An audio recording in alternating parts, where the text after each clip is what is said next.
In this video, we are going to have a look at a very interesting game that I played with the black pieces using what I like to call the triangle defense. You could call it the semi-Slav defense. And I'm going to teach you this opening. And I am also going to teach you how you can get a winning advantage against an opponent who does not really make any mistakes. So this game was actually part of our regional team championship. So this was our first round, so this was an over-the-board chess game. So I was playing against a 1500 rated female player, and I was actually quite surprised because I was thinking, look, a 1500 rated player, this should be easy. It was only after the game that someone told me that she is currently the #1 player under the age of 14 years in this region.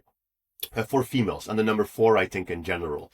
So a very strong opponent. So she played d4, I played d5, and then my opponent played the Queen's Gambit opening. I always like to play a very simple setup with black, which I like to call the triangle defense, just because it's an easy name to memorize. But basically, I like building this triangle. Depending on what white does, this opening gets different names, but basically for black, it's always the triangle that we play, and I would really recommend you to try this out as well. So we have our pawn in the center, and it's very important that we always keep a pawn in the center. So if they attack it, we need to protect it. White plays knight to c3, and one of the main plans for white in this position is to play the move pawn to e4 if black were to allow that to happen. So that is why I play knight to f6, stopping the e4 push and also again adding a defender to my central pawn. White plays e3, which is not the most popular move. Usually what white would do is white would develop the bishop first, or they would develop the knight. Putting the pawn on e3 is not the most popular move order because you immediately block in your bishop. It's no longer possible to develop it, and usually white wants to pin this knight. But it is, of course, a playable move. Here we are going to finish building our triangle by putting the pawn on c6. This actually gives us a huge plan for the middle game. The main plan for the middle game is that we would like to capture this pawn, and then after the bishop recaptures, we would like to push the pawn to b5. And this will happen in a couple of moves, so we are going to see why that is a good plan. And we need that plan, because if that plan does not exist, then this bishop is literally going to be trapped within the triangle forever. And that's not a plan. If they take, which can always happen, we still recapture here, and then the bishop opens this way. So that's not a problem. It's only if they don't take that we have to watch out that this bishop does not become trapped inside of our own position. So here then my opponent played knight f3 anyways. I play knight to d7. It's a standard move. Of course, the knight does not have the c6 square, so it needs to go somewhere. And then my opponent played bishop to d3, which was a bit surprising. Because white is playing, I would call this the dummy version of this opening. Not to insult, but just to say white is playing it in the most simple form, not really trying to challenge black. There are more complex things that white can try. The main thing that I would recommend if you are facing this as white is that you don't just move your bishop and allow black to capture the pawn and force you to move the bishop again, because you are losing a move. I always like the moves queen c2 more, or b3, or maybe the variations with the bishop being developed. But white plays bishop to d3, and this is the moment that we are always waiting for. It is only when the bishop moves that we capture on c5, on c4, force them to move again. So white has made 2 bishop moves, and then we play the move b5. No, white will have to make a 3rd bishop move. Usually the bishop goes to the d3 square, and then afterwards, white will also be able to put the bishop on the b7 square. That is the diagonal where we do want to eventually end up with our bishop. So this would be one of the possible move orders. Then the bishop would have actually moved 3 times, so white is really wasting a lot of time. My opponent, however, played bishop to b3.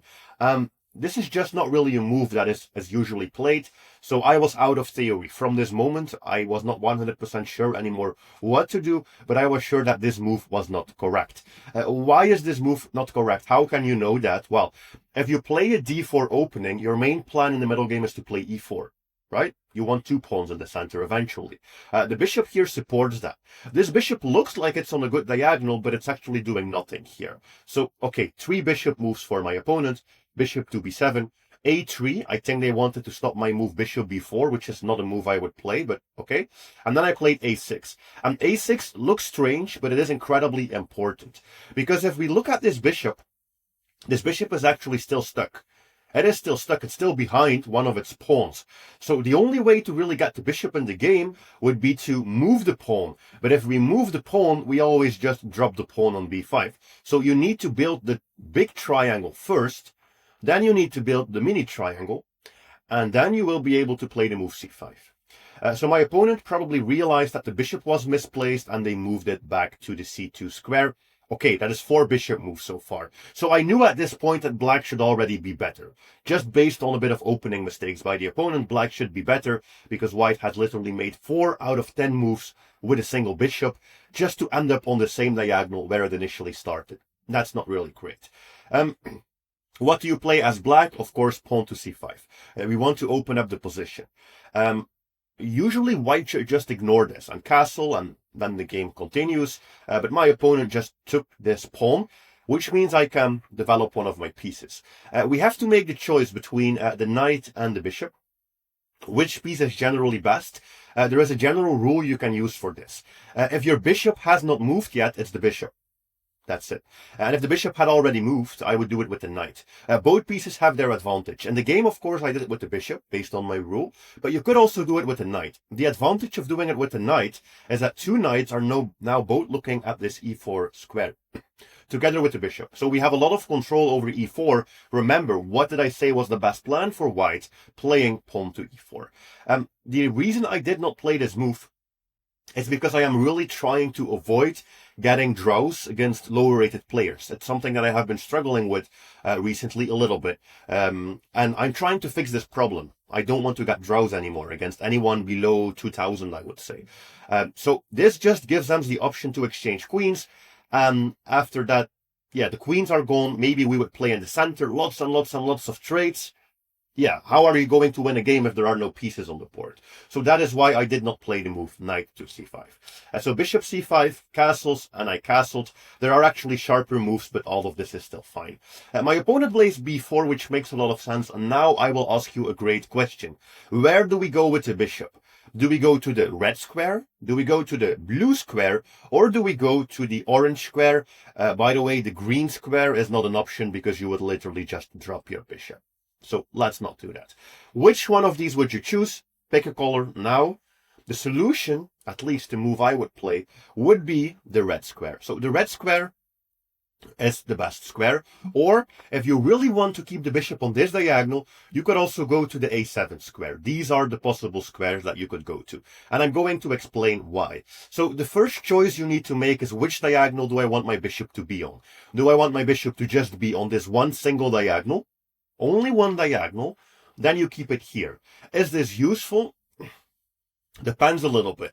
As long as the pawns stay like this, no. But since we know that white wants to play e4, maybe in the future this bishop could be useful. Maybe it will also be completely useless for the rest of the game. The other move, the move I played, bishop e7, is interesting because we know that this bishop will be going to b2, so at least we protect our knight, and this bishop has 2 possible diagonals. It has this diagonal, and it's also preventing my opponent from playing a4, which is going to come up during this game. So I like this move. Bishop b6 would be the most horrible move. Why? Well, this b6 square is a very important square. Black actually doesn't have that many squares for the pieces, and we have multiple pieces who are still looking for new squares. The queen wants a new square, and the queen preferably wants to be behind pawns, meaning the queen could go to e7 or b6. The knight also wants a better square. The knight actually wants to go to b6. So if we place the bishop on b6, we are stealing that square from our other pieces. That's why I played bishop to e7.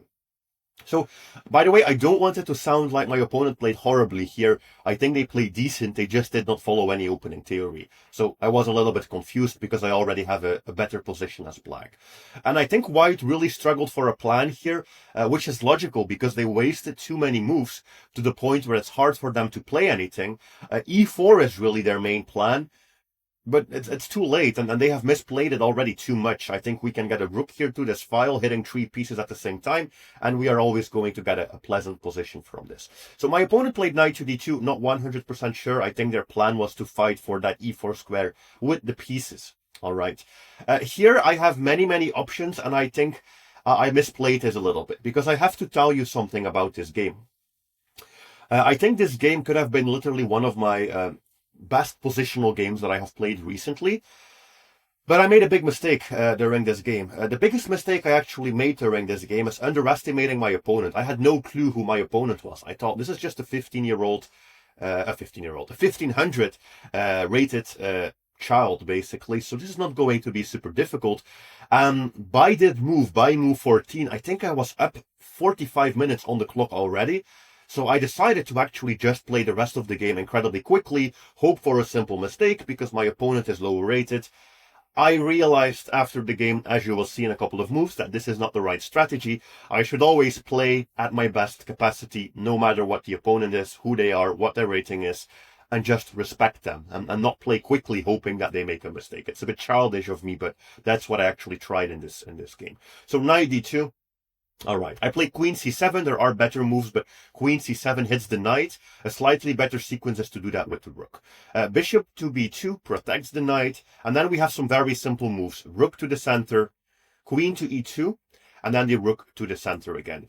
You see some inaccuracies here. The reason why there are inaccuracies is because this is actually a very interesting positional game, and there were sharper things that I could have done instead of just centralizing the rooks.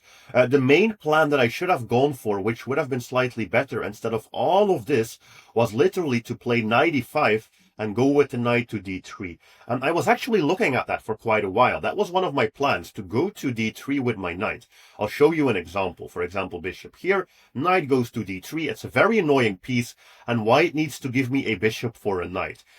And that was really my plan. I just wanted to win a bishop for a knight, because that is already a positional difference, a positional imbalance. We now have the two bishops, which is something that we can try to use to our advantage to create a winning position. Two bishops are strong if there are no pawns in the center. And there are no pawns in the center here. So knight to e5 would have been great. I wanted to play this, but I was thinking, there is time. Let's just blitz out some moves, put pressure on the clock, put my rook behind it so that I can still do the knight move, but this time with my rook behind it, because remember, I don't want to exchange queens. But here was really the moment where I should have just played it. I should have just played the move knight to e5 at this very moment. But I kept optimizing, waiting. Yeah, then we eventually came to this point, and here I was thinking, should I go knight to e5 or should I go knight to b6? But then I realized, look, they just put this rook on the same file as my queen. That is potentially going to be a problem, and I never recommend that you keep your queen connected with an opponent's piece like this for too long. If the knight and the bishop move, which could happen very quickly, the knight could take here, the bishop could take here with a check. If that happens, our queen would be under threat. So we don't want to keep the queen here. By the way, I'm sure many of you are thinking, wait, you have a checkmate. Yes, but they just play f3. Or, they play f4.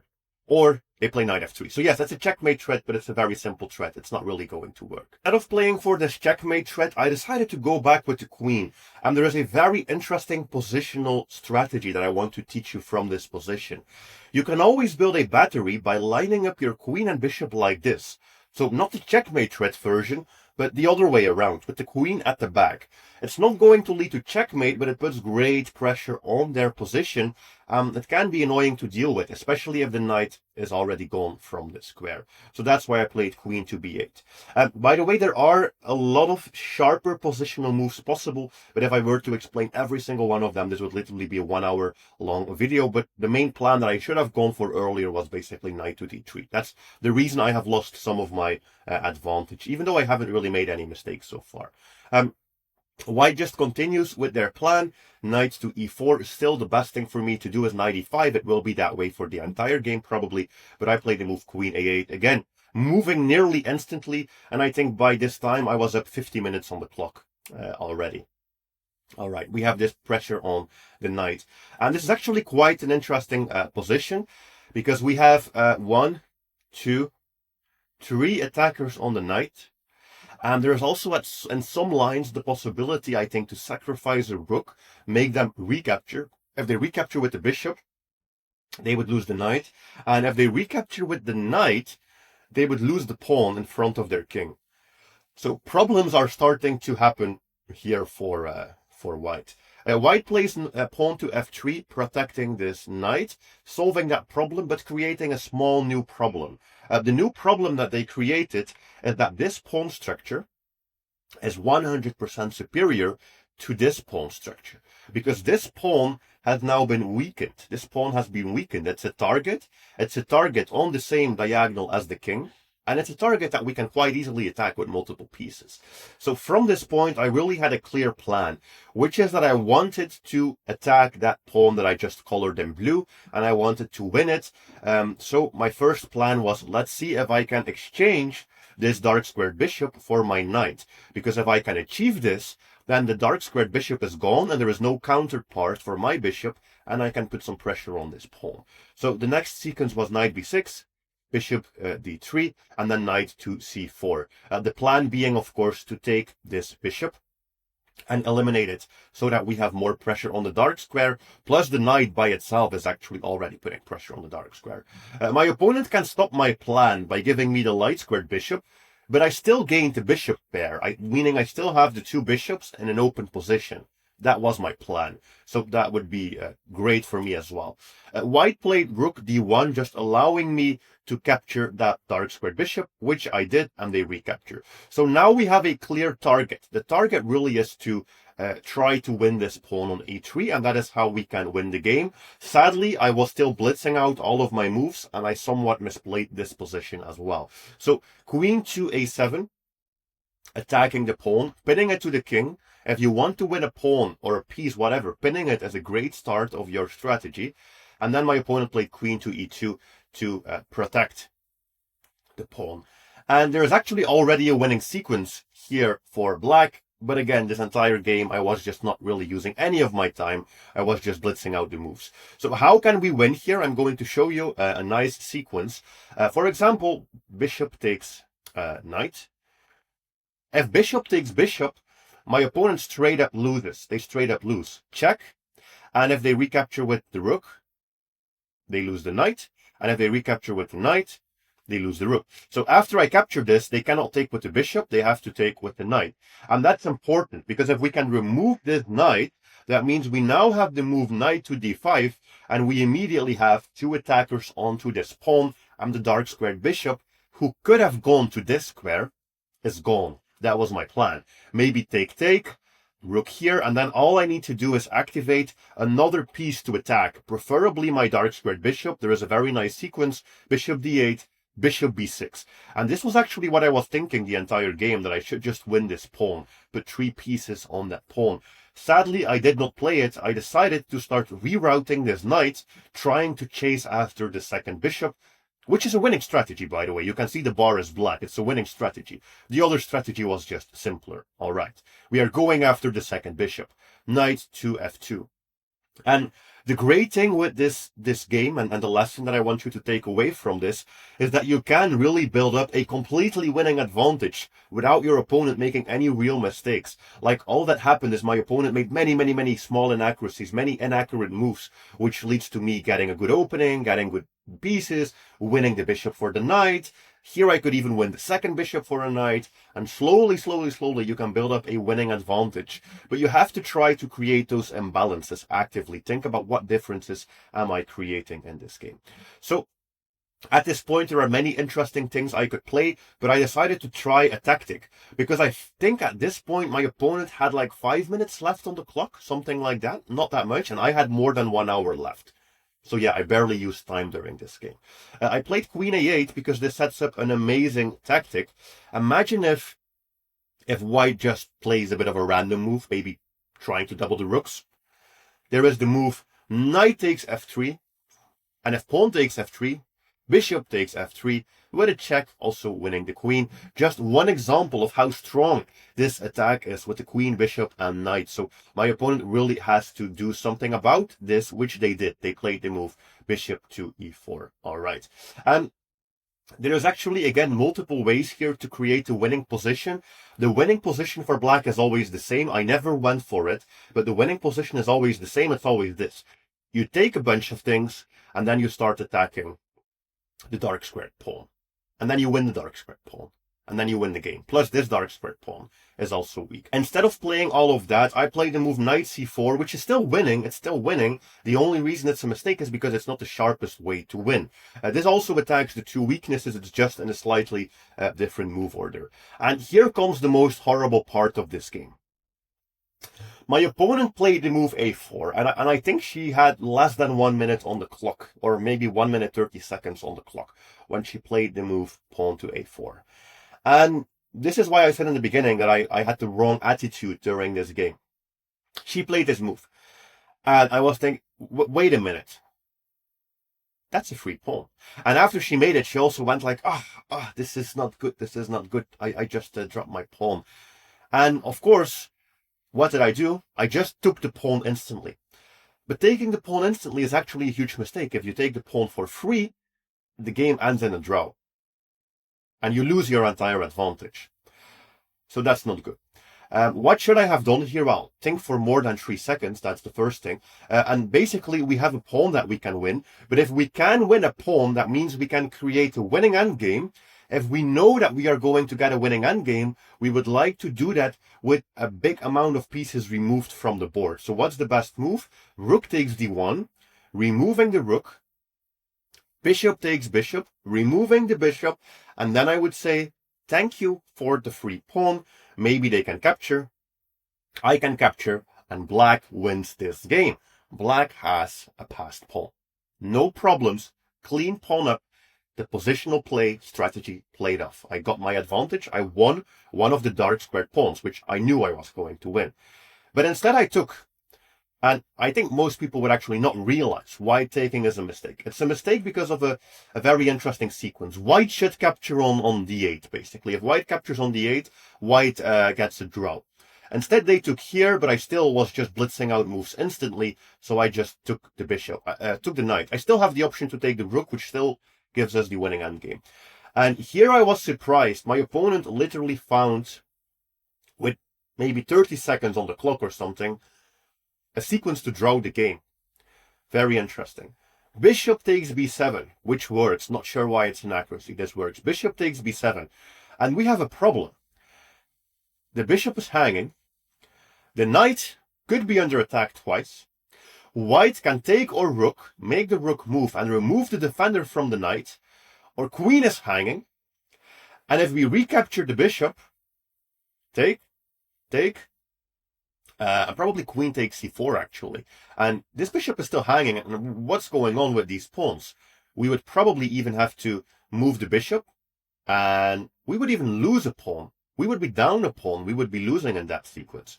So I realized after they played bishop b7, like, oh no, how did they find this with only 30 seconds on the clock? Incredible move. There is still a defense for black. Rook takes rook with a check, because that removes their option to take my rook. Queen takes bishop, pawn takes pawn, queen takes pawn, knight takes bishop, rook takes bishop also works. And the game is a draw. The game should be a draw because we have the exact same amount of pieces. We still have this little advantage that there is a target here on the e3 square and the king is in the corner, but this is a draw. My opponent, however, had only like 10 seconds left on the clock. At this point, that's my whole strategy that game. So I just played the move queen a3 because I felt like this was a move that complicates things. Attacked the knight, attacks the rook, and there are actually multiple ways for white to go wrong. The only good move for them is to play knight to a2, and then the game is technically a draw. But my opponent, with 10 seconds left, played the move queen d3. I said thank you for the rook, and that was the end of this game. So very interesting positional game. I hope you learned so much from this, and it's a big lesson for me. Respect every opponent, play the position, don't play the clock. Hopefully this will never happen again.